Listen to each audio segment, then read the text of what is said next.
Muy buenas tardes y muchas gracias por venir.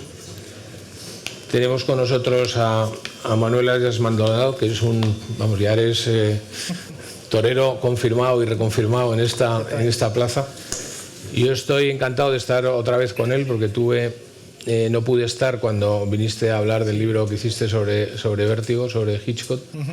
Y bueno, me dio mucha rabia, lógicamente, pero bueno, ya estoy de vuelta. Y vamos a hablar del último libro de Manuel, que es un libro que parece hecho para ser presentado hoy. O sea, estaba todo programado para que... Y es que la verdad es que no ha fallado nada, ¿no? Está todo quizá luego te diré que una pequeña pega al timing, pero te lo voy a plantear luego como pregunta. Pero él ya lo ha hecho otras veces. Él escribió un libro que tituló La democracia sentimental en el año 2016. Sentimental no solo por Trump, porque en ese momento Trump ganaba por primera vez, sino sentimental porque yo creo que fue cuando empezamos a vivir el ascenso, la irrupción del populismo en la política, que al final pues se ha apalancado en las emociones y lo explicó muy bien y lo anticipó muy bien. Y luego también de momento adecuado pues nos habló de la nostalgia del soberano, cuando en plena pandemia pues a todos los gobernantes de todo el mundo se les ocurrió que la mejor manera de resolver las cuestiones era no dar explicaciones a nadie, ¿no? Era absolutamente smithiano. Pues bienvenido, Manuel, y te voy a hacer la pregunta de siempre. Este libro, ¿por qué? ¿Por qué has escrito este libro? Aparte de para presentarlo hoy en Avante, en este día tan señalado. Bueno, buenas tardes, muchas gracias a todos por venir y gracias de nuevo, Santiago, por la invitación. La verdad es que efectivamente es mi principal casa en Madrid prácticamente y estoy muy contento de volver. Bueno, el libro tiene su origen en mi colaboración con un proyecto de investigación liderado por un catedrático de filosofía de la Universidad de Granada. Hace unos años, en plena pandemia, de hecho, se puso aquello en marcha y, bueno, que era un proyecto multidisciplinar donde participaba gente de Derecho, de Economía, bueno, y yo hice la parte de Ciencia Política. Entonces, bueno, me interesó mucho el tema, vi que tenía potencial para un desarrollo más amplio y cuando se culminó el proyecto, se cerró el proyecto, me puse manos a la obra a hacer el libro. Y además, durante el desarrollo del mismo me di cuenta de que había una asimetría que convenía quizá corregir, que era que la mayor parte de los ponentes hablaban de Trump, de Bolsonaro y de Santiago Abascal, pero bueno, se dejaban toda la parte de desinformación, bulos o posverdad que viene también de la izquierda y de la extrema izquierda. Yo creo que es un problema que afecta a la totalidad de los actores políticos y que eso requería ser bien tratado, ¿no? Y por otra parte, la hipótesis que se planteaba allí era si la posverdad es un cambio cultural, ¿no? Es un estado nuevo de la cultura y a mí me parece una idea quizá dudosa. Y es una pregunta a la que he tratado de responder en el libro. La coincidencia con Trump pues no está programada realmente, pero ha sucedido así. Y es verdad que hace unos meses nos planteamos si poner a Trump en la portada o no, porque si llega a perder hoy, pues igual la portada ya queda fea en las librerías, ¿no? Pero no, es al revés.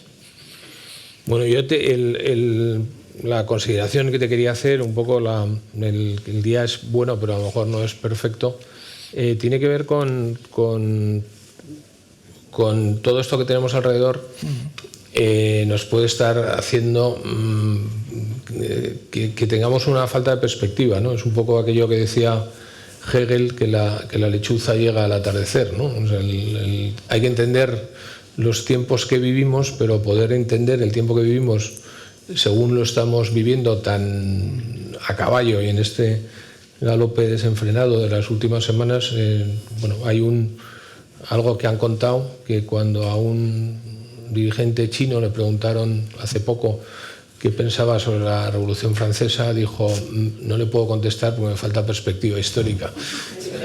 Entonces, ¿crees que en esto concreto, en el análisis de lo que, por supuesto, te voy a preguntar inmediatamente, está pasando ahora, nos falta perspectiva histórica o con la teoría que has construido ya puedes diseccionarlo bien? Bueno, si nos tomáramos al pie de la letra esa advertencia, ¿no? Dirigente chino, pues no podemos escribir, ¿no? Estaríamos todos esperando, o simplemente seríamos todos historiadores. Sí, seríamos de épocas remotas. Claro, bueno, de hace 50 años, de hace 70, seamos todos historiadores en sentido propio. Yo creo que, no obstante, el fenómeno al que estamos, que aparece en el libro estudiado, bueno, lleva con nosotros ya un tiempo, ¿no? Es decir, que hay que tener en cuenta que posiblemente la matriz de todo lo que estamos viviendo son los años 2008-2009, en que coinciden históricamente tres fenómenos que están correlacionados de alguna manera, pero cuyas relaciones causales pues no podemos discernir fácilmente, ¿no? Que son la crisis financiera, la aparición del populismo y la aparición del smartphone, que da un impulso definitivo a las redes sociales, ¿no? Y cambia, por tanto, la comunicación y los procesos de formación de la opinión pública en el interior de las democracias liberales. Y junto con eso hay otros cambios que tienen que ver con la estructura demográfica, por ejemplo, ¿no? Con el ascenso de Asia, con las políticas de la identidad, ¿no? Entonces, claro, adentrarse en esa selva pues es muy complicado, ¿no? Tengo muy presente Borges en las conversaciones estas con Osvaldo Ferrari, que acaban de ser reeditadas, decía siempre, es tan fácil equivocarse, ¿no? Y es verdad, es muy complicado, pero hay que intentarlo. Entonces yo creo que sí tenemos la perspectiva suficiente como para hacer consideraciones que seguramente tienen un carácter inevitablemente provisional, pero que ya pueden adquirir cierta firmeza cuando de este tema se trata, y eso es lo que he querido hacer en el libro, ¿no? Bueno, es más sólido hacerlo cuando tienes una teoría, sí, y la acabas de escribir. Por eso es que te quería preguntar por dos situaciones. Luego pasaremos un poco al libro, pero como en el fondo todos están deseando escuchar tu opinión sobre esto, pues yo tengo que hacer de transmisor, que son básicamente tú en el libro varias veces hablas de Trump, el Brexit y el procés en Cataluña como casi enmiendas al fin de la historia. Vamos, en alguna frase concreta lo pones así, ¿no? Pensábamos que estábamos ante el fin de la historia, nos encontramos con estos sucesos que verdaderamente pues, niegan esa utopía que nos habíamos planteado. Entonces, empezando por Trump, que hoy ha ganado con un resultado, bueno, las encuestas ya nunca hay que hacerlas caso, porque además hay muchas, pero ha ganado casi por encima de la intuición de todo el mundo, a los que básicamente nos habían convencido de que había unas elecciones muy ajustadas, lo cual hubiera podido ser un problema. Que no hayan sido tan ajustadas ya elimina el primer problema. Aquí no hay otras veces en la historia de la democracia americana hemos estado contando papeletas, pues si estaba bien puesta la X o no. Aquí hay una victoria rotunda de un personaje que, bueno, tú le has dedicado muchas de las páginas del libro. ¿Eso te ratifica en tus teorías o te hace estar más o menos preocupado? Bueno, preocupado tampoco. Son fenómenos muy ambivalentes, ese es el problema, ¿no?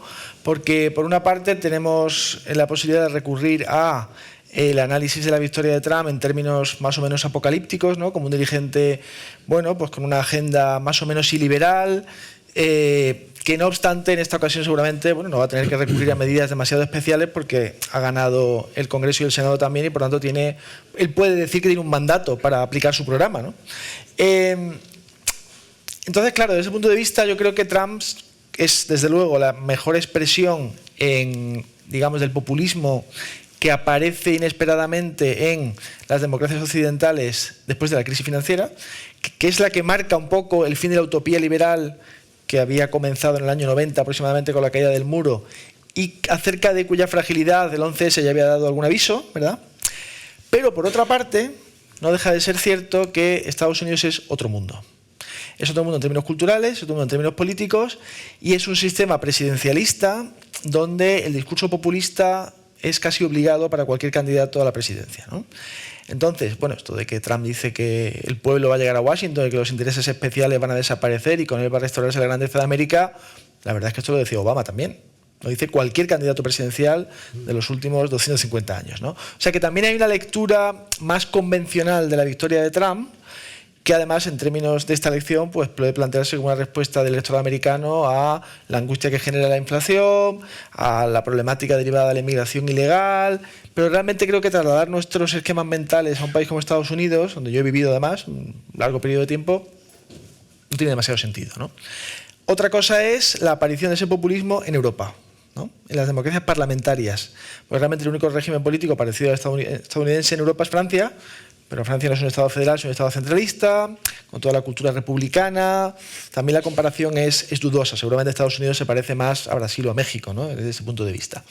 Y ahí tenemos el Brexit, ¿no?, que fue otro aldabonazo en la conciencia, digamos, occidental, y el procés, ¿no?, que son realmente fenómenos muy significativos por lo que tienen de revuelta contra las instituciones. El segundo, el procés, y el Brexit de reversión de un proceso, el europeo, que parecía en principio pues destinado a, ¿no?, pues, una integración cada vez mayor. No obstante, también aquí, bueno, pues, en el caso de Gran Bretaña hay explicaciones alternativas, ¿no? Es decir, que realmente la relación con Europa nunca ha sido demasiado sencilla y, bueno, pues los Brexiteers aprovecharon su oportunidad de manera, insisto, inesperada. Pero lógicamente hemos entrado en una lógica, valga la redundancia, nueva a partir de 2008 y, digamos, la lógica populista que hemos conocido en nuestra democracia en los últimos años no tiene precedentes, ¿no?, en Europa, o tiene pocos precedentes.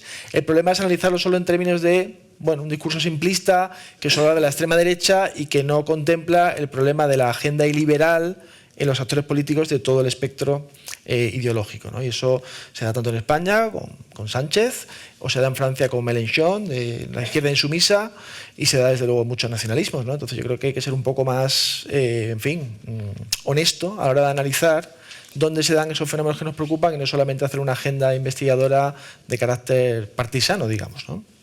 Sí, bueno, está claro, vamos, yo creo que no hay ninguna duda que el fenómeno populista es de los dos lados, y de hecho que parte del problema de la democracia, el que tú lo pusiste en el libro de la democracia sentimental, tiene que ver cuando convertimos la batalla política en una batalla de emociones y de tribus, ¿no?, que eso es lo que ha sabido hacer muy bien el populismo de los dos lados, ¿no?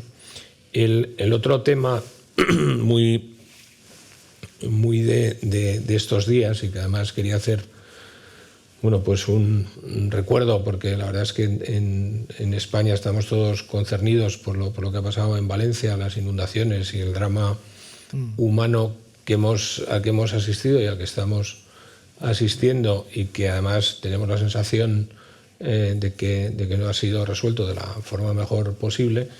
Y yo creo que ahí hay también muchos de los componentes que tú denuncias y analizas en tu libro que nos han sucedido, bueno, nos llevan sucediendo muchos años, pero que han aplicado de una forma concreta en esta semana tan horrible, ¿no?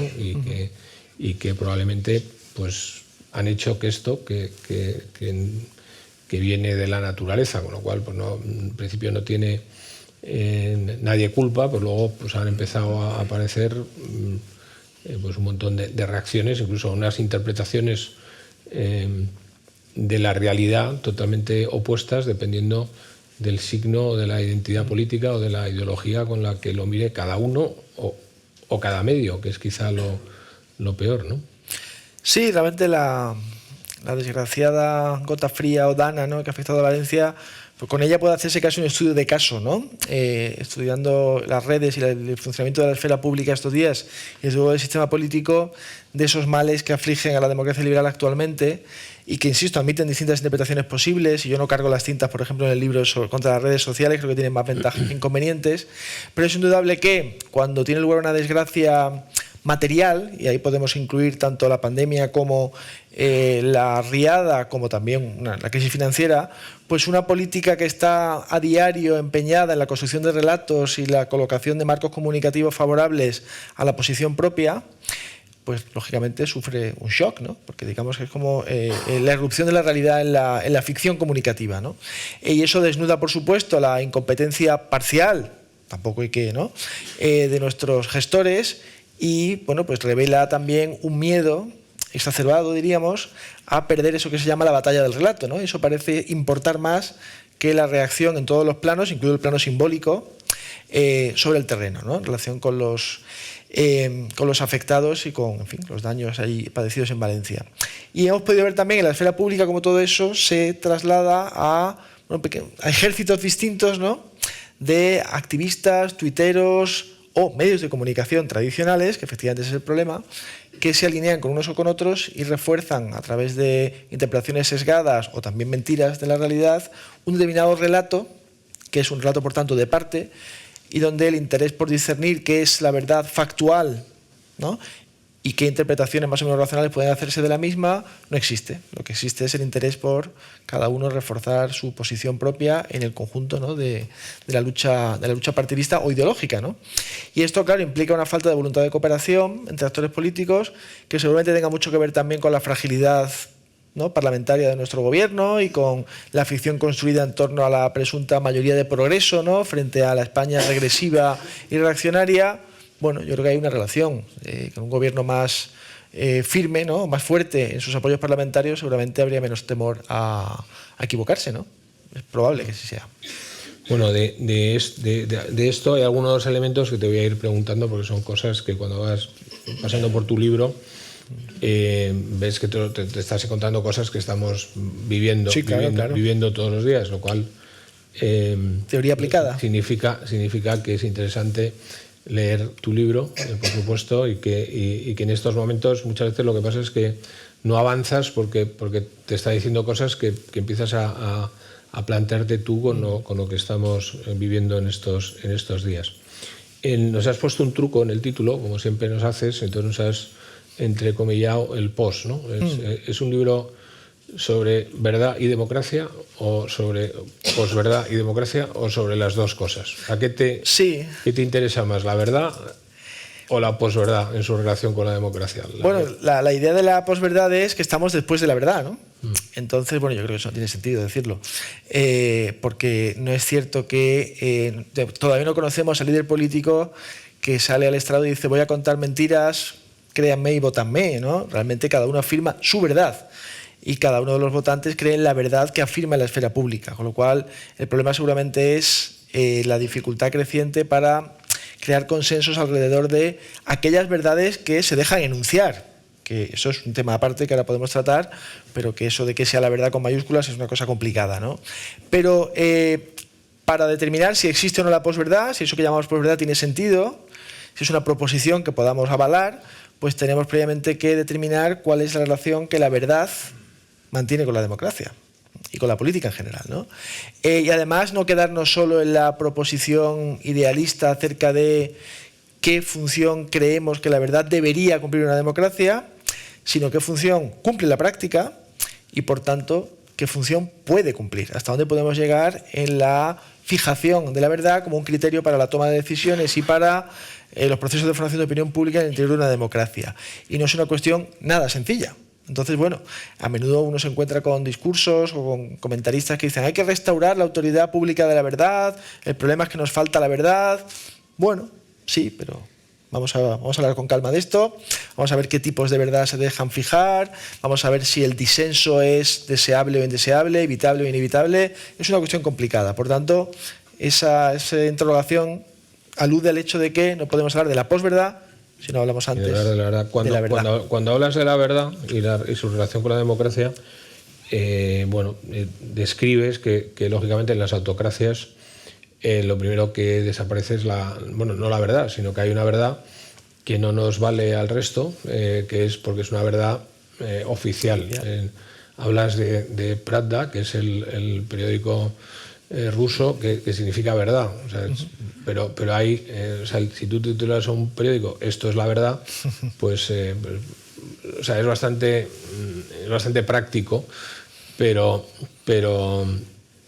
bueno, sabes que funciona mal, ¿no? Si tienes un pensamiento más o menos crítico o escéptico, pero es verdad que en nuestro mundo democrático hay muchos cabeceras de periódico que son también una verdad, o sea, que podrían perfectamente cambiar el título, ¿no? Y esto está pasando en democracias. Entonces, la verdad lo tiene difícil en las autocracias, pero también lo tiene difícil, como vemos, en las democracias, entiendo, ¿no? Sí, ahí yo cito en el libro una frase más o menos conocida de Richard Rorty, ¿no?, un filósofo liberal que me gusta mucho, que él decía: cuida de la libertad, que la verdad se cuidará sola, decía él. Es decir, crea los medios para que pueda discutirse alrededor de la verdad en una sociedad liberal, una sociedad abierta, y el adjetivo no es baladí, es decir, que haya libertad de prensa, que haya libertad expresiva por parte de los ciudadanos, y la verdad, viene a decir él, prevalecerá. Se dice se cuidará sola, hay que entender que acabará prevaleciendo. Esto no está tan claro, es decir, yo creo que en los últimos años hemos perdido la confianza en que la verdad terminará prevaleciendo, o al menos sospechamos que a menudo prevalecerá demasiado tarde, ¿no? Cuando las consecuencias de no haber prestado atención a la misma pues se hagan evidentes. Por ejemplo, el Brexit, ¿no? Pues ahora nos arrepentimos del Brexit. Bueno, ¿y ahora qué hacemos, no? Entonces, claro, la cuestión es que en una democracia, como no sabemos quién tiene razón, pues necesitamos discutir, ¿no? Y esa discusión es también una discusión acerca de cuál es la verdad que se deja fijar, que es la verdad factual o, por tanto, la verdad de los hechos. Aunque no todos los hechos se dejan tampoco describir sin controversia, porque hay un problema epistémico que tiene que ver con cómo catalogamos aquello que observamos en la realidad, ¿no? Pero ponernos de acuerdo acerca de cuál sea o no una verdad moral o una verdad, no digamos política, que es aquella que resulta del procedimiento, ¿no?, establecido para consensuar algo en una democracia, pues eso es muy complicado. ¿Quién está en posesión de la verdad? Por tanto, en el liberalismo, la verdad ocupa una posición muy peculiar. Hay confianza en que podemos encontrarla y creemos en que los medios de que disponemos para hacerlo son válidos, pero a su vez, y con la excepción de las verdades factuales que se dejan fijar con facilidad más o menos relativa, pues ninguna verdad es definitiva. Todas las verdades de carácter moral, político, etcétera, son verdades revisables y que tienen que mantenerse abiertas, ¿no?, a la discusión y a la crítica. Por tanto, quizá en una democracia liberal la verdad no es tan importante, salvo quizá para la administración pública, ¿no? Y por eso podemos convivir, ¿no? Sí, inevitablemente, claro. En tu primer, o sea, en el libro que hemos citado de Democracia Sentimental, aludías a la emocionalidad como cuando la política se hacía emocional, pues íbamos a vivir estos problemas y a partir de ahí ha surgido el populismo. En este libro, lógicamente, hablas también de populismo, pero populismo como un estilo político, no como ni de un lado ni de otro, sino como una forma de hacer política que casi podríamos recurrir hoy a la frase de Hayek, cambiándole un poco el nombre, en lugar de socialistas de todos los partidos, sino populistas de todos los partidos, ¿no? No hay ningún... O sea, en este mundo que estamos, con esas verdades y esos relatos tan complejos y tan dudosos, pues al final todo sabe a populismo, incluso el que esté haciendo la afirmación más verosímil posible, ¿no? Entonces, en ese entorno de manipulación queda algo, o sea, hay alguna ¿qué tenemos los que no somos capaces de escribir tu libro? ¿Cómo tenemos que enfrentarnos a esta realidad tan confusa? Bueno, habría que empezar diciendo que hay que tener cuidado también con el concepto de populismo, porque lógicamente significa algo muy concreto, ¿no? Significa realmente, es un estilo político basado en la proposición de que la sociedad se divide esencialmente entre un pueblo virtuoso y una élite corrupta, ¿no? Quien no diga eso no está siendo populista, y como tal esto es un discurso o estrategia política o estilo político que tiene otros rasgos asociados a ella, pero ese es su núcleo, que, bueno, permite llegar al poder a cualquiera, ¿no? Cualquiera que lo utilice. Y por tanto, por eso hay populismo de izquierdas y de derechas, ¿no? Bueno, incluso permite que el que esté en el poder no tenga responsabilidad porque el propio aparato no le deja hacer las cosas que le gustaría. Eso lo hemos escuchado. Sí, puede suceder también, claro, esa justificación puede hacerse. Lo que pasa es que también hay otras formas de evitar la rendición de cuentas, que básicamente recurrir a lo que se llama partidismo negativo, es decir, bueno, si vienen los otros será peor, pues entonces ya yo soy impune para hacer aquí lo que me dé la gana porque me van a perdonar cualquier cosa, ¿no? Pero quería decir que, por ejemplo, en el libro hablo de la democracia iliberal como el término que a mi juicio mejor designa el proceso de erosión de las democracias liberales, y la defensa de una agenda iliberal no tiene por qué ser populista, a menudo lo es, pero puede ser también movida por el nacionalismo o puede basarse en proposiciones de extrema izquierda o extrema derecha. Es posible también hacerlo, ¿no? Y por supuesto, bueno, a veces llamamos populismo a lo que simplemente es demagogia, ¿no? El populista es demagogo, pero no todo demagogo es populista. Bueno, esas distinciones son convenientes, al menos desde el punto de vista teórico, para saber de lo que hablamos y para no incurrir en el error. Demagogos de todos los partidos, populistas de algunos, ¿no? Sí, exactamente, claro. Pero es verdad que como hay populismo de izquierda y de derecha, por tanto lo interesante será ver, o una de las cosas que se pueden hacer es ver qué tienen en común todos los populistas, sea cual sea el discurso político que ellos formulen y sea cual sea la adscripción ideológica que cada uno de ellos reclame para sí, ¿no? Ya sea de izquierda o de derecha. Entonces, desde ese punto de vista, por ejemplo, hay semejanzas evidentes entre Donald Trump y Pedro Sánchez. Las hay. Y podemos identificarlas. ¿Que eso no le gusta escuchar a los votantes de Pedro Sánchez? Bueno, ¿qué le vamos a hacer? Pero es que están. Uno puede decir, bueno, a pesar de eso, yo quiero votar a Pedro Sánchez porque tal y cual cosa. Bien, de acuerdo. Pero esa parte iliberal de su gobierno creo que es innegable, ¿no? Entonces, ¿qué podemos hacer, decías? Bueno, no sé, dedicar mucho tiempo a informarse, ¿no? Realmente. ¿Pero dónde? Porque no todas las... En muchos medios. Mira, eso lo decía Sartori, Giovanni Sartori, el gran pensador liberal italiano, mucho antes de la llegada de Internet. Él decía, en las democracias liberales, las virtudes del sistema de medios provienen de su pluralismo. No se puede esperar que ningún medio de comunicación individualmente considerado vaya a decir toda la verdad, porque todos tienen determinado sesgo, determinado, ¿no? Pero del conjunto del sistema emerge la virtud porque la verdad no podrá ocultarse. Otra cosa es que esa verdad llegue a todos. Si uno solo lee un periódico, pues lógicamente estará alimentado por el relato que haga ese periódico. Eso implica que para el ciudadano que quiere estar bien informado, pues eso requiere un esfuerzo, ¿no? Falta mucho tiempo. Hay un libro que escribió Safransky hace bastantes años, yo creo que fue como en los 90, que él titulaba ¿cuánta verdad necesita el hombre? Y era una pregunta, en el fondo era cuánta verdad, lo ponía luego en el libro, cuánta verdad podemos soportar. O sea, la sociedad puede tener algo de culpa en cuanto al la dificultad de convivir con verdades tan duras. En la semana pasada tuvimos aquí una presentación de un libro sobre las pensiones y su verdades incómodas, inviabilidad en el modelo que tenemos, pero de eso no se habla, y uno de los problemas que salía cuando hablamos con los autores era si es que tú lo hablas y te empiezan a mirar todo el mundo como si fueras antipático. Claro. Y estás en una cena mira, cambia de tema, o sea que a veces la sociedad hay cosas de las que prefiere no enterarse, ¿no? Bueno, a veces no, siempre. Siempre, ¿tú crees que siempre? Claro, a ver, los líderes políticos que gobiernan los votamos nosotros, ¿no?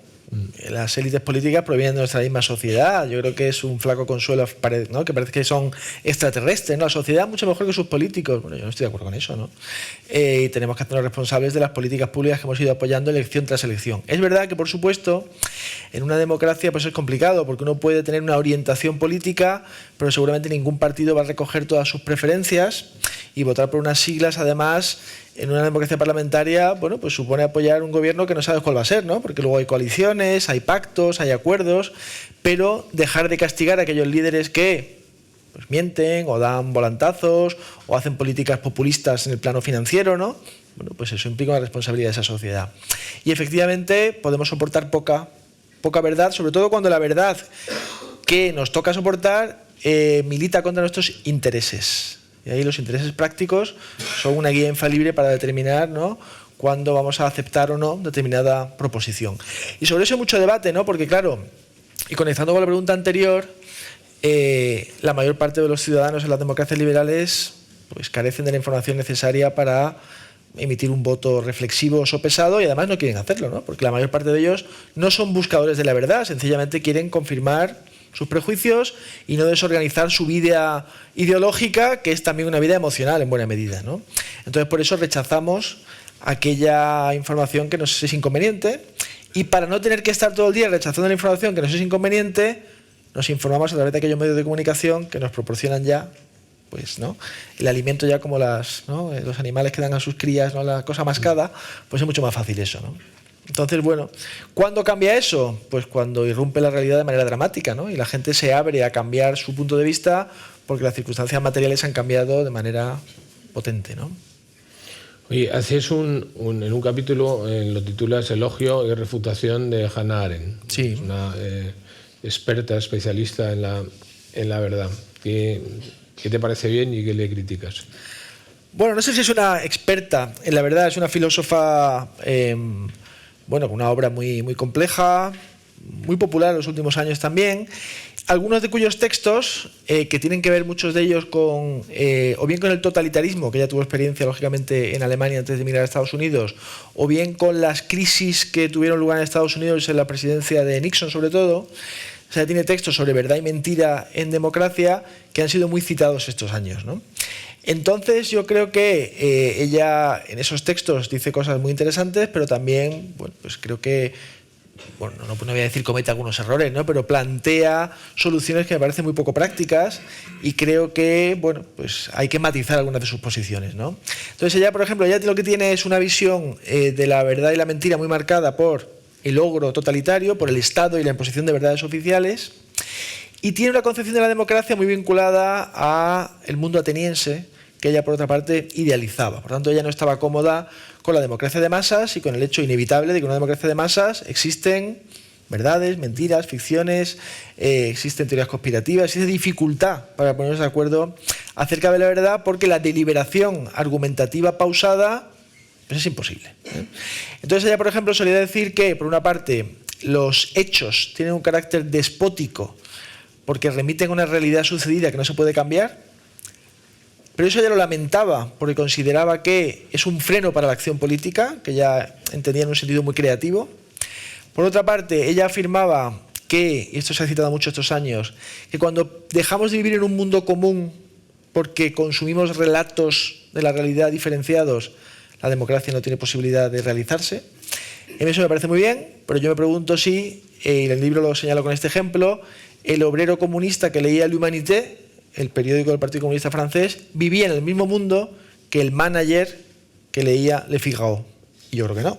Yo creo que siempre hemos vivido en mundos parcialmente diferenciados. Otra cosa es que el declive de los medios de comunicación de masas, en el sentido de que las redes sociales han liberalizado el mercado de las opiniones y el acceso a la información ha cambiado porque podemos elegir qué consumimos, pues haya, digamos, debilitado la capacidad moderadora de los grandes medios del pasado, ¿no? Es decir, cuando cientos de millones de americanos escuchaban a Walter Cronkite hablar de la guerra de Vietnam, eso tiene una función moderadora porque lo que decía ese señor lo creían a pie juntillas muchos norteamericanos. Ahora, ¿y si ese señor mentía, qué? ¿O no decía toda la verdad? ¿O presentaba un relato de la realidad que se ajustaba a determinados intereses? Había menos posibilidad de acceder a versiones que contradijeran la suya, ¿no? De manera que, yo creo que Hannah Arendt plantea cosas interesantes desde el punto de vista prescriptivo de cómo deberían ser las cosas. Otro ejemplo, ella dice, ¿quién debe fijar la verdad en una democracia? Dice, la prensa. Y la prensa no cumple una función política, es fijación de la verdad. Yo creo que eso contradice el modo en que la prensa funciona en la práctica y cómo va a funcionar necesariamente. Por tanto, yo creo que no nos sirve demasiado lo que ella dice en el plano constructivo, aunque tiene cosas interesantes que decir, por supuesto, ¿no? Y esta idea del despotismo de los hechos que la desarrollas en el libro, al final vendría a decir algo así, y esto lo hemos vivido en años recientes, como que si la política no puede cambiar la verdad, no podría ser política. O sea, que realmente al político, cuando a mí me da bastante miedo esta idea, pero esta idea está en los textos populistas, ¿no? Que si la realidad es un freno, cambiemos la realidad. Y si nos han votado y estamos gobernando, será porque el mandato es que tenemos que cambiar la realidad. Y ahí viene pues todo este mundo de construcción en el que llevamos desde Foucault, pues no sé, llevamos 40, 50 años. Este ha ganado muchísimos años después de muerto gracias al populismo, ¿no? Entonces ahí, ¿dónde para esto? Lo que pasa es que yo en el libro defiendo a Foucault, sí. Porque tiene algunas ideas, tiene muchas ideas muy buenas, y en concreto él habla de cómo cada sociedad tiene un régimen de verdad, ¿no? O régimen de veridicción. Es decir, que cada sociedad tiene sus mecanismos para determinar qué es verdad y qué no es verdad. Y yo creo que eso es cierto. Es decir, que la verdad puede existir sin ser reconocida. Lo importante es que la verdad llegue a ser identificada y aceptada socialmente, insisto, allí donde se deja fijar. Y las verdades morales y políticas no deben tener esa fijeza, salvo algunas de ellas acerca de las cuales, los derechos fundamentales, existe lógicamente ya un consenso muy amplio. Y en ese sentido, los hechos son despóticos, bueno, solo en cierto sentido. Es decir, una dana es despótica, una crisis económica es despótica, porque produce efectos sobre la realidad. Pero hay otro tipo de hechos que solo producen efectos en la medida en que sean percibidos por una cantidad suficiente de personas en el interior de una sociedad, lógicamente. Y por eso las verdades políticas no tienen por qué corresponderse con realidades factuales. En el libro señalo el ejemplo de, bueno, imaginemos que la idea de que la transición política a la democracia en España fue una estafa colectiva al servicio de la continuación del franquismo, hubiera sido asimilada y aceptada por el 90% de los españoles. Y hubiera llegado a los libros de texto, a los documentales televisivos, a toda la prensa, y todos creyéramos eso. Bueno, con independencia de su correspondencia con la realidad, que yo creo que no la tiene, sería una verdad política que habríamos abrazado en España. Bueno, pero que se está caminando hacia eso. Bueno, no creo que sea tan fácil ese camino, ¿no? Creo que no. Es decir, que eso tuvo su momento con el ascenso de Podemos y hay, bueno, colectivos sociales que piensan eso, individuos, pero no creo que sea una verdad consensuada en España. En todo caso, hay más conflicto que en el pasado acerca de la interpretación de la propia transición, ¿no? Otra cosa es que el constructivismo radical sugiera que la realidad es infinitamente maleable, ¿no? Bueno, y que eso pueda tener reflejo en algunos aspectos del programa electoral de algunas formaciones políticas.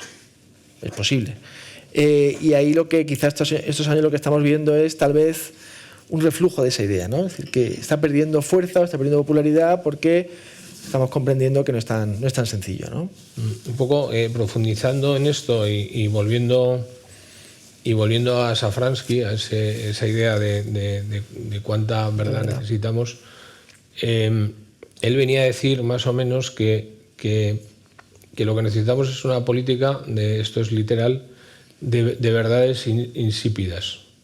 Una política que no ambicione dar sentido a la existencia. O sea, probablemente antes la política era eso. O sea, el margen de cambio social que tenía un partido, otro partido gobernando, no era, estaba dentro de un marco. En el momento que se han roto los marcos, porque hemos roto los consensos fundamentales y hemos estirado al máximo la capacidad de las instituciones, pues nos hemos ido a una política que probablemente es más interesante porque puede fijar la realidad, o sea, es más constructiva en el sentido negativo, pero es mucho más peligrosa, porque tú puedes,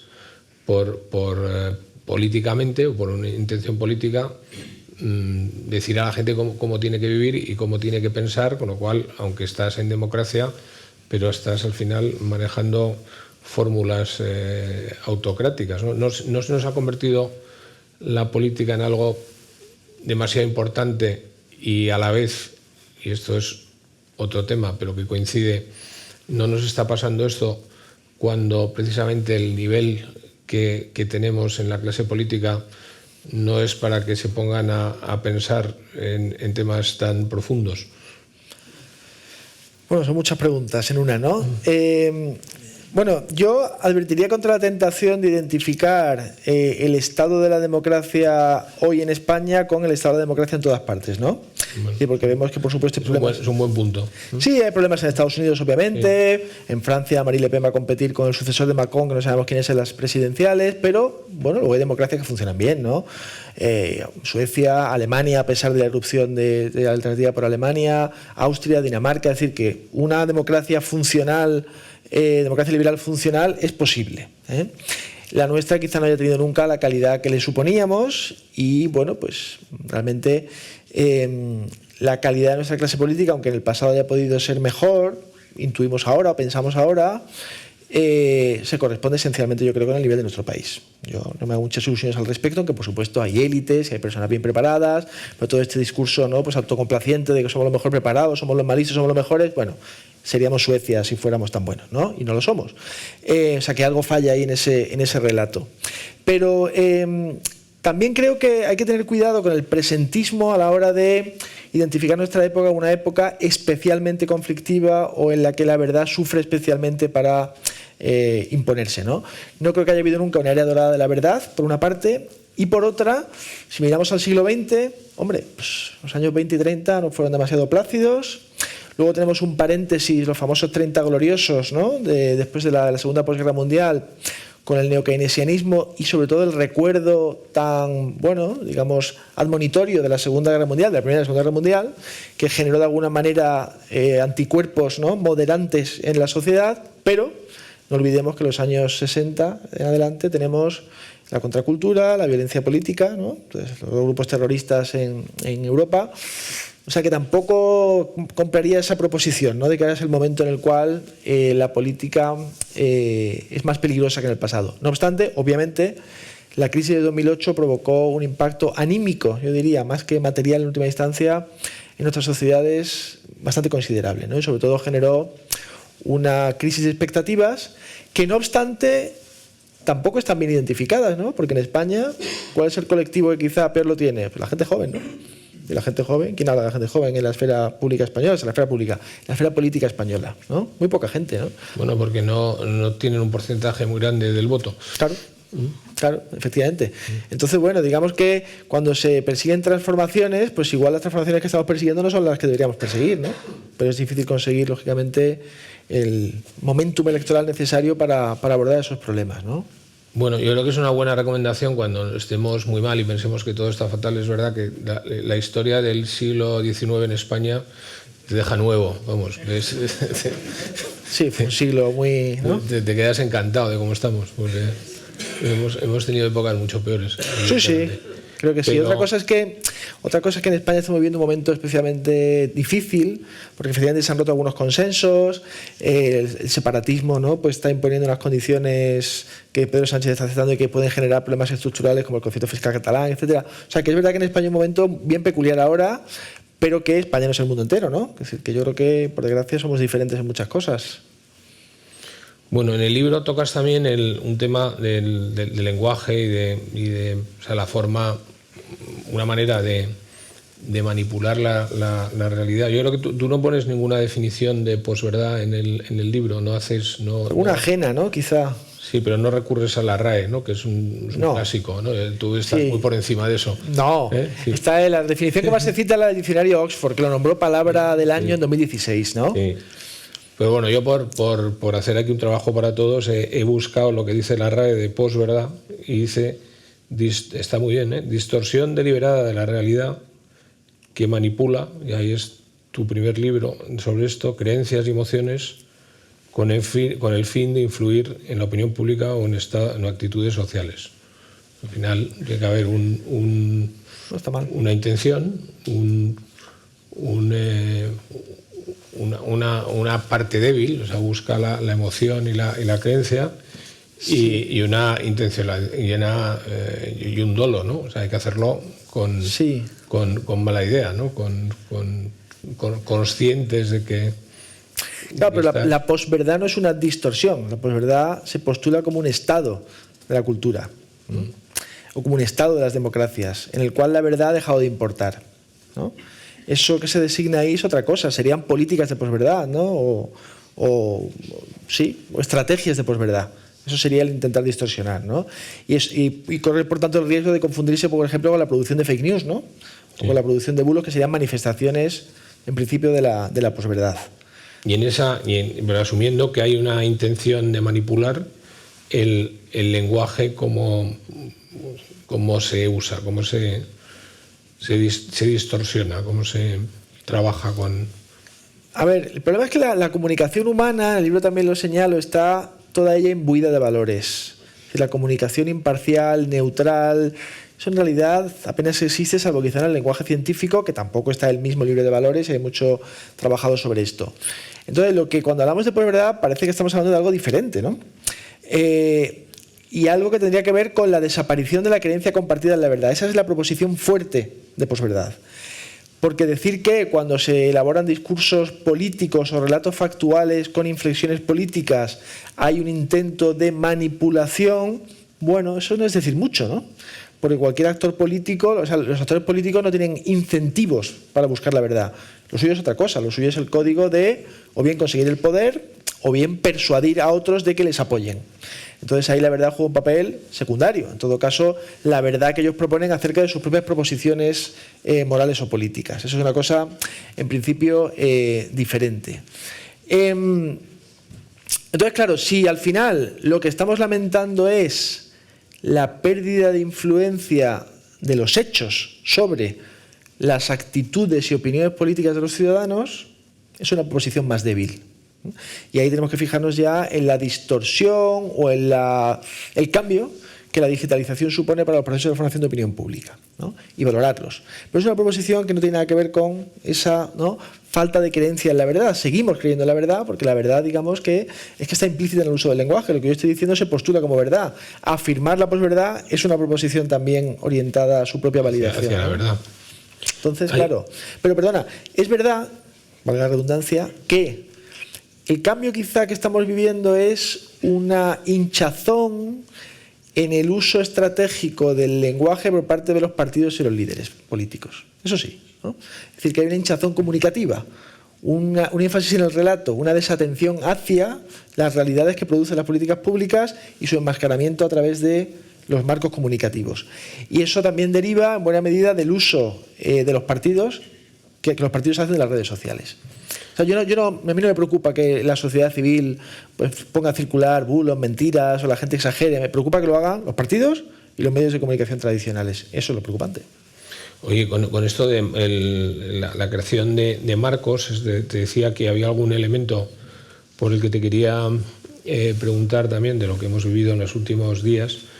Y tú dedicas un capítulo a los expertos, así, como sí, con toda la fuerza, ¿no?, del experto. Y bueno, el experto lógicamente tiene que ver con la verdad, porque si hay un experto, se supone que el experto es experto porque hay una verdad. Hay muchos temas donde no puede haber expertos. Habrá expertos te puedes buscar el experto adecuado para la verdad que tú quieras defender. O sea, hay muchos temas, como tú sabes muy bien, en todos los temas que tienen que ver con el cambio climático, pues pasa un poco eso. O sea, que hay una teoría para cada intención. En este caso te quería preguntar por una cosa muy concreta, porque es que ha sido algo tan equivalente que hay que mencionarlo, que es el experto que ha aparecido ahora en la gestión de la comunicación de las inundaciones, que es que tiene una similitud casi como gota de agua con el experto que todos vivimos en la pandemia. O sea, Fernando Simón tenía, si le han visto algunos en alguna imagen, tenía un pariente muy cercano en el que yo le respeto mucho, en el general de la UME, que se llama Javier Marcos, pero es que el display es el mismo. O sea, son la misma mesa, las mismas banderas, casi el estilo y la adicción es que son gotas de agua, ¿no? Ha habido mucho comentario de esto, ¿no? Sí, bueno, pero pasa que parece que la actuación de ambos parece que responde más bien a la instrumentalización política del experto, ¿no? Y que por tanto nos remite al experto que se deja instrumentalizar.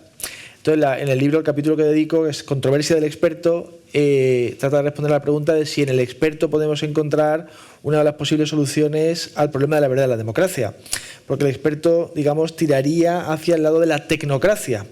La creencia de que un gobierno técnico orientado hacia los datos, ¿no?, científicos pues podría gobernar mejor que un gobierno más democrático, basado en la persuasión, incluso en el manejo de las emociones. En realidad, ambos forman parte de la política porque, como decía al principio, que no he completado la idea, en la gestión política la verdad debe jugar un papel fundamental. La verdad factual, científica, de los datos, histórica, etcétera, esa verdad tiene que jugar un papel fundamental. En la política entendida como movilización de afectos, persuasión de masas, lógicamente la verdad tiene un papel más débil, ¿no? Y por mucho que quisiéramos que todos los líderes dijeran la verdad cada vez que salen al estrado, ¿no?, se dirigen a los ciudadanos, es que eso no va a suceder. Porque además, es que, insisto, tenemos que diferenciar tipos de verdades.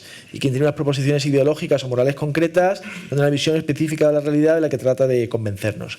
Entonces, ¿el experto puede salvar la democracia de la posverdad? Bueno, el problema es que el experto es corruptible. Y el experto es corruptible desde el punto de vista material. Desde el punto de vista material quiero decir que, bueno, pues gana dinero asesorando unos a otros, o tiene querencia por un partido y por tanto se corrompe encantado, ¿no? Ni siquiera se da cuenta quizás de que está corrompiéndose epistémicamente. Me refiero a la corrupción epistémica, es decir, desde el punto de vista del conocimiento. Pero por otra parte, bueno, digamos que hay muchos asuntos acerca de los cuales tampoco los expertos se ponen de acuerdo, ¿no? Y eso en parte explica que haya tanta controversia entre expertos que defienden posiciones distintas, ¿no? Entonces yo creo que la única solución ahí es, por una parte, tener un cuerpo de expertos que, lo que no sé cómo conseguir esto, lógicamente, ¿no?, que se precie de su propia integridad epistémica y que quieran hacer un trabajo que además sea un trabajo para el Estado, no para los gobiernos. Vincular los expertos al Estado. Eso no va a evitar que los gobiernos y los partidos tengan expertos propios. Es que es inevitable, porque son una parte esencial de la legitimación del discurso político. Cualquier propuesta que se haga sobre el sistema de pensiones, pues tendrá detrás un experto que la avalará con mucha seriedad, ¿no?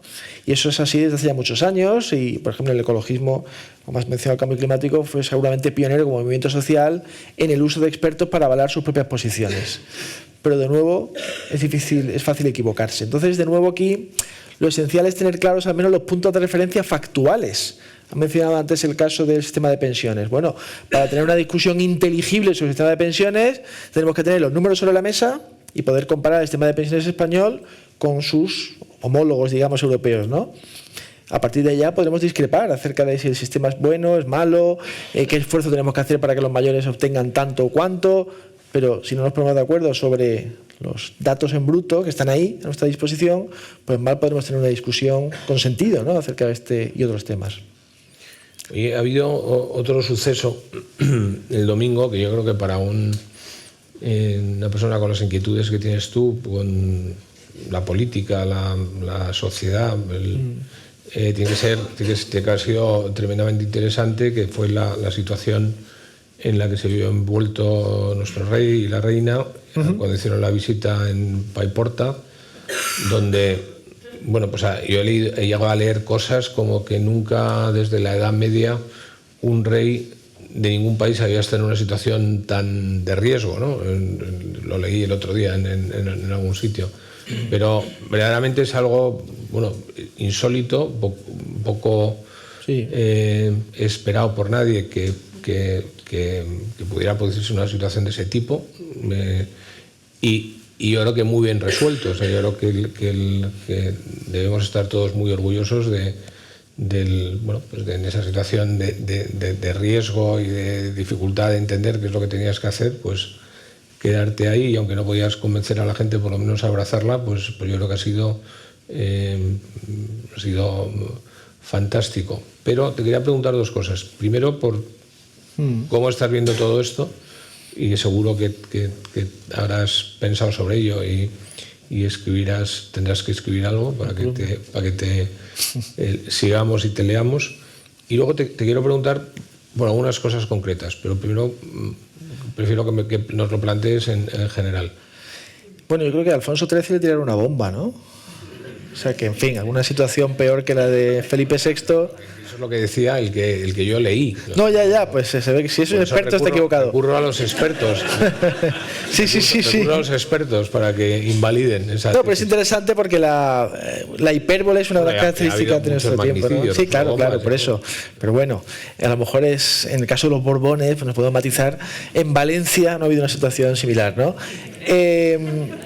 Bueno, me pareció interesante, sobre todo porque, bueno, digamos que el rey hizo lo que tenía que hacer desde el punto de vista de su papel, ¿no?, que es simbolizar al conjunto del Estado y la ayuda que el Estado presta a quienes la necesitan, ¿no? Es decir, que realmente, si las monarquías pueden defenderse todavía hoy con cierto sentido, tiene que ver con este apartidismo, con esta neutralidad institucional que lógicamente tienen que respetar de manera escrupulosa, ¿no? Es decir, no pertenecen a ningún partido, no se vinculan a ningún partido, están por encima de las divisiones ideológicas que, sin embargo, son inherentes a cualquier sociedad. Y lo que hicieron los reyes allí fue política simbólica, en el mejor de los sentidos, ¿no? Es, bueno, pues prestarse a tener un contacto directo con, ¿no?, los ciudadanos, y neutralizando con ello la imagen que realmente estaba bien asentada en la conciencia ciudadana, yo creo, en esos días, de que bueno, el asunto no parecía interesar demasiado a nadie, ¿no? Es decir, no había un despliegue por parte del gobierno nacional y casi que del valenciano, decir, bueno, pues esto es una cuestión prioritaria y le vamos a prestar toda la atención del mundo a lo que está pasando en Valencia, con mayor o menor acierto desde el punto de vista del despliegue de los recursos o de la cooperación institucional, ¿no? Pero por lo menos, bueno, pues fingir, ¿no? Si se quiere decir la palabra fea, o mostrar que hay una genuina preocupación por lo que sucede, como digo, en el terreno.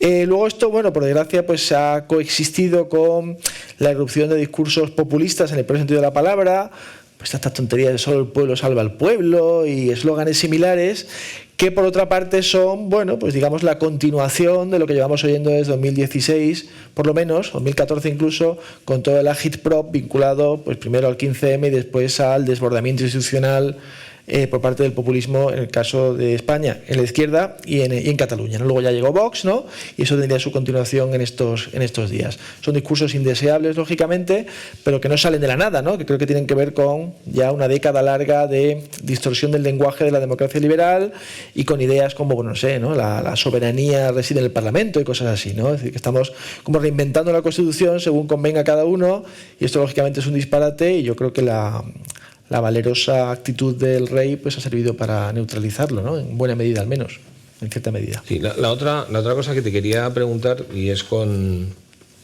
todo el respeto hacia desde luego el rey, pero seguro que es cosas que nos hemos planteado los que hayamos visto esas imágenes, porque él en ese fragor de las emociones nos hace tres afirmaciones, dice tres cosas que bueno, son por supuesto muy susceptibles de distintas interpretaciones, pero que son que te llaman la atención. O sea, una tiene que ver con el argumento que hace sobre los bulos. Me imagino que lo habrás pensado. ¿Qué dijo exactamente sobre los bulos? Eso no sé si lo oí. Dijo tener cuidado que hay muchos, sí, verdad, cuidado que hay bulos. Bueno.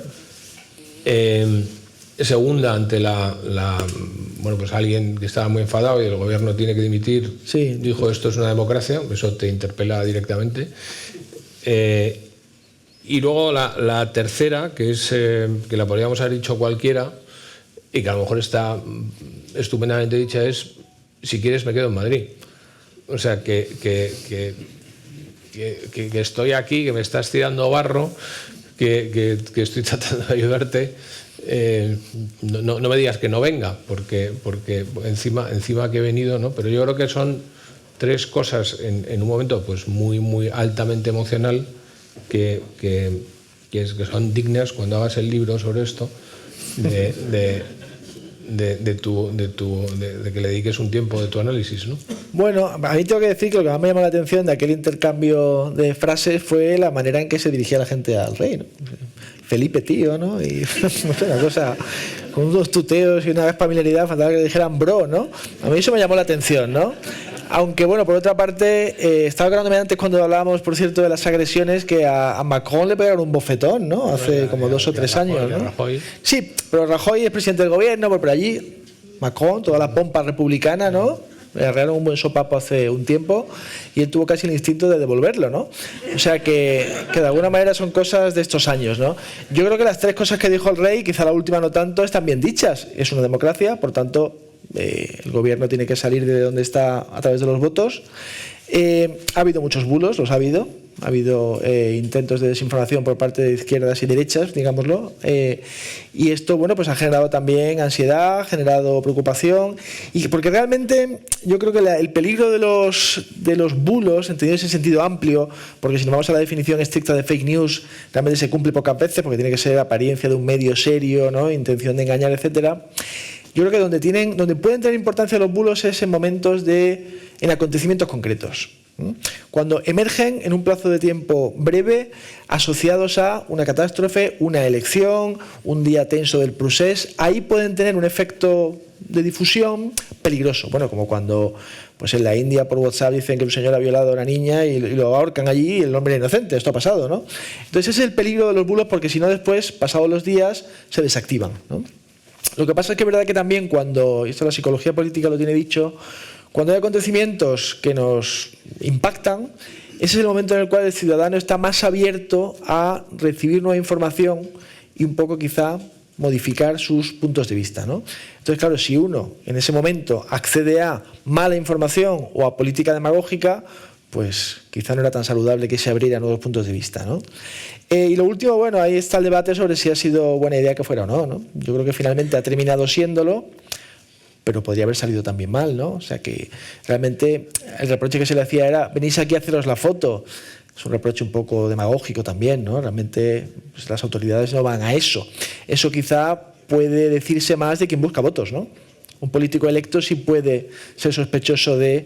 De hecho, Schröder, el canciller alemán, no sé si te acuerdas, ganó las elecciones poniéndose un chubasquero amarillo en inundaciones que hubo una semana antes de las elecciones federales hace ya como 20 años, ¿no? Bueno, eso es otra cosa. Pero bueno, visto todo lo que ha sucedido, incluso lo que pasó después, porque al final él se quedó ahí mucho tiempo y no pasó nada, o sea que yo creo que fue hasta balsámico, un poco catártico, incluso los que más le gritaban, pero la cuestión es que tenía que haber ido, o sea que hubiera sido mejor haber ido antes.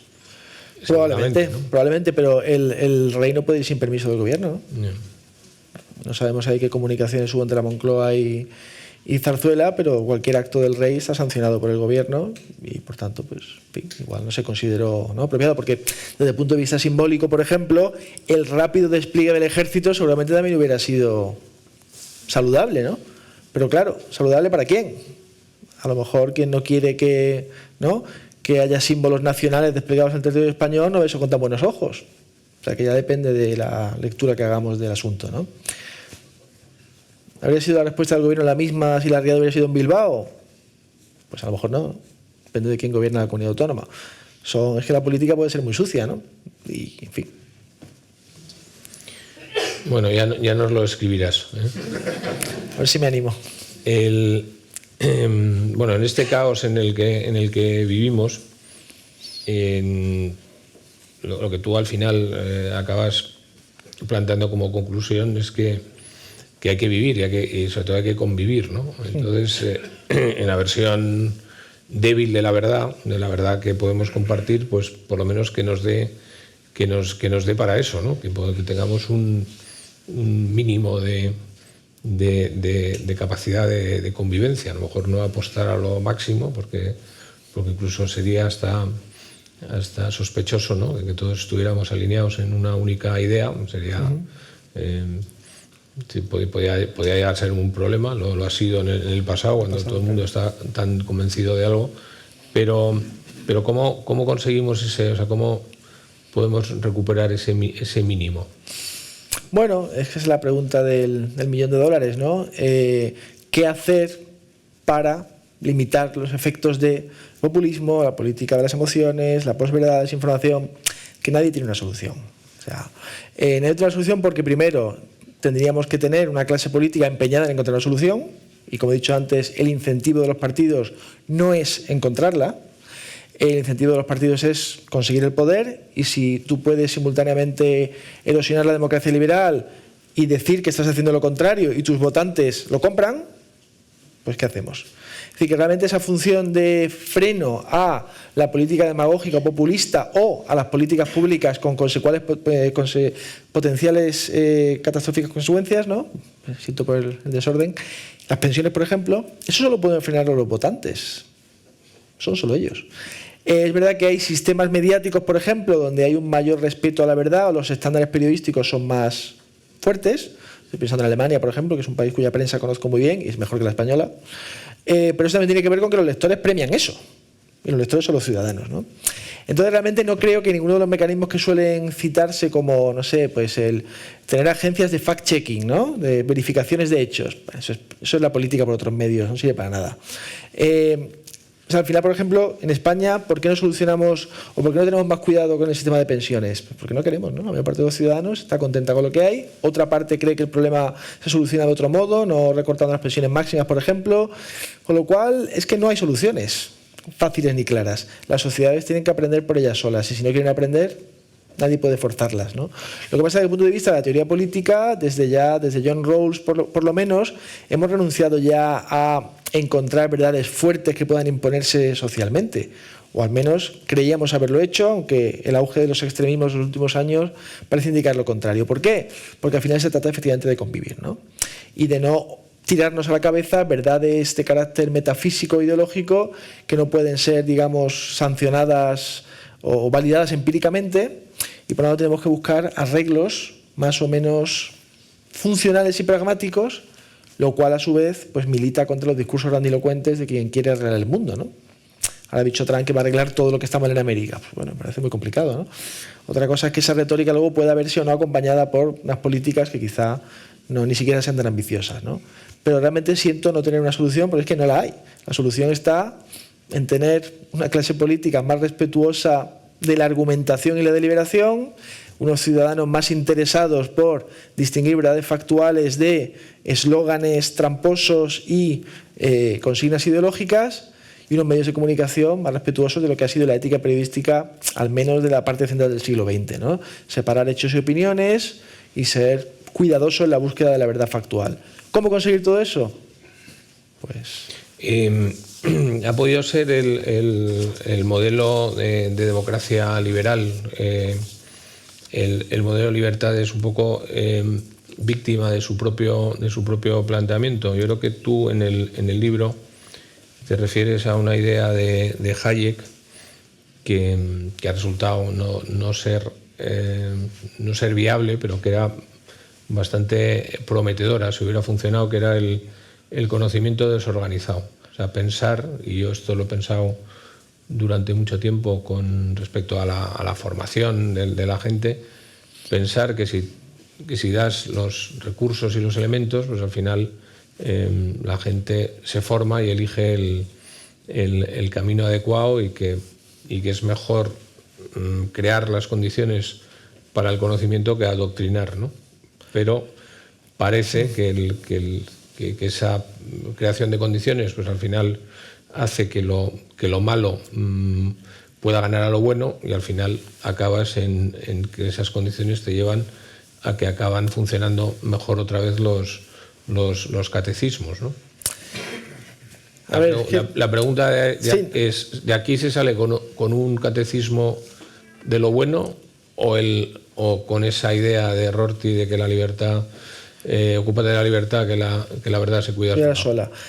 Pasa que, claro, distinguir entre lo malo y lo bueno ya tiene una carga valorativa, ¿no? O sea, al final... Bueno, vamos a poner que para mí, por ejemplo. Sí.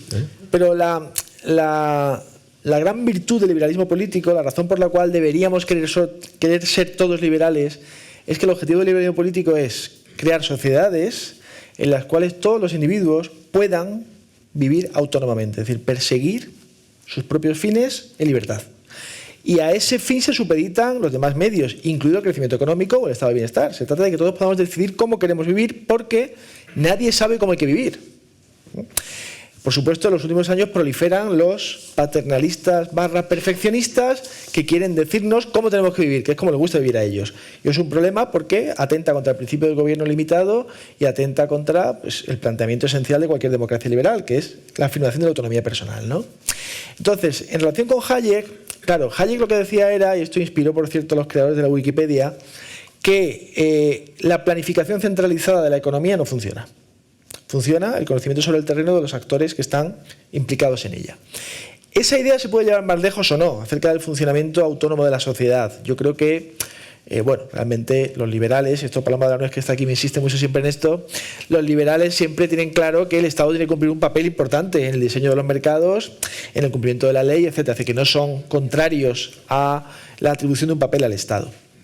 Pero en el libro yo lo que aprovecho es para decir que cuando hablamos de la importancia de la verdad, en una democracia liberal no todo es Estado, esfera pública y competición por el poder, que también hay una epistemología no canalizada, a la manera hayekiana, que es el funcionamiento de la sociedad civil del mercado y el propio despliegue de las relaciones personales. Y ahí la verdad pues tiene una importancia pues que no podemos prefijar. A veces tiene importancia y a veces no la tendrá, ¿no? Pero sí me gustaría señalar, en el libro hablo, o me atrevo a calificar como democracia liberal tardía, el estado actual de la democracia. Es decir, creo que la democracia liberal padece una cierta fatiga derivada del hecho de que lleva desarrollándose desde hace 50 años y sufre las consecuencias de la radicalización de sus propios presupuestos.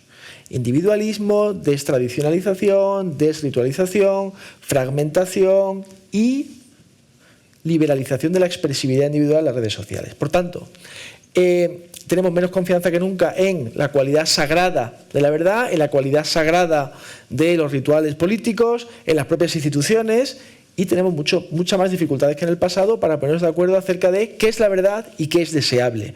Los procesos de formación de la opinión son más complejos y más plurales. Y en ese sentido, digamos que la liberalización del mercado de las opiniones, el hecho de que podamos asomarnos a las redes sociales y ver cómo es en la práctica el individuo que contribuye a la formación del proceso de opinión pública, creo que ha acabado con las esperanzas habermasianas, digamos, de pensar que todos somos, ¿no?, que estábamos en un estado de latencia, había millones de individuos deseando buscar la verdad.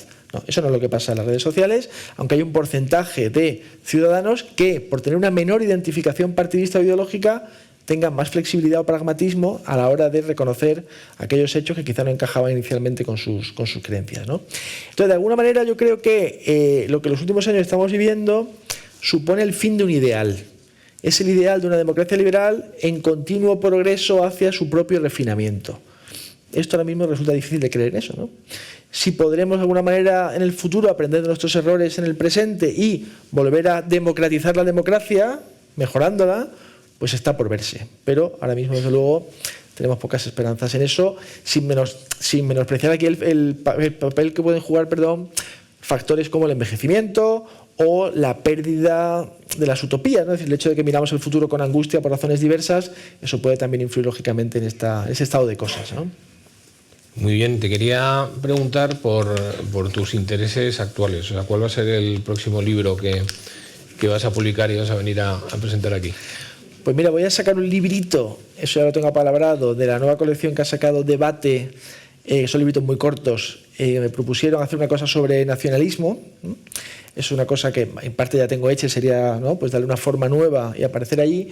Y luego a medio plazo, aparte de alguna cosa sobre cine que tengo en mente, pues quiero hacer un libro sobre la modernidad y otro sobre la dimensión animal de la democracia, que es una cosa que tengo pendiente desde hace tiempo. Ya vendré si me queréis.